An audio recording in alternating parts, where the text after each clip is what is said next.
And so we're back with another discussion video on the subject Globalization and Public Administration. We are now in Unit 2, which is about globalization and its driving forces.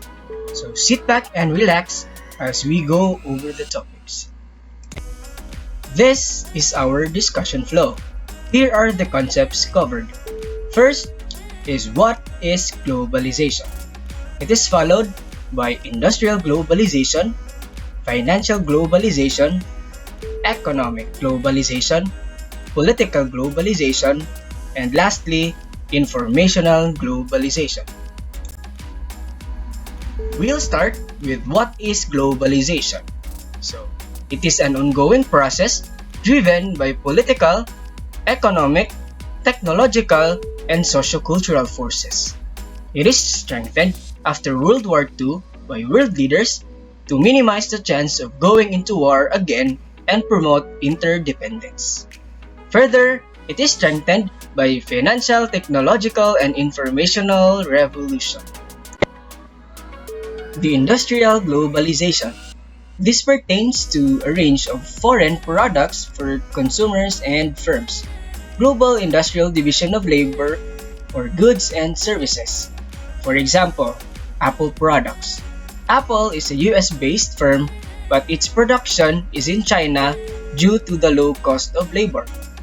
This is also applicable to Samsung, which is a South Korean company, but its production area is in Vietnam.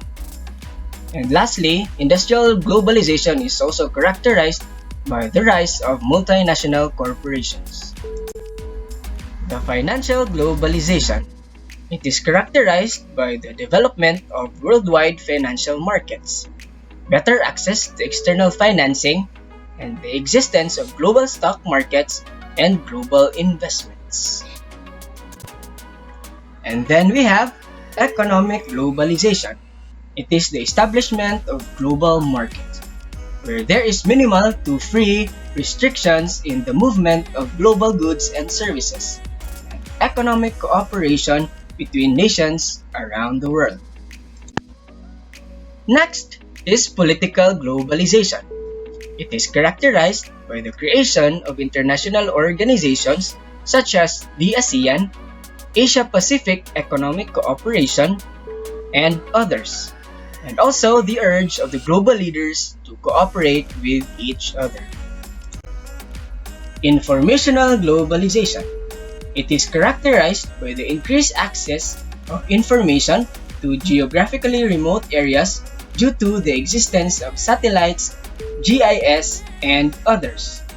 Cooperation between nations became much faster and easier through the internet, and country-to-country information communication is much convenient due to technological advancements. And lastly, we have cultural globalization. It is characterized by the exchange of ideas, attitudes, and values across borders.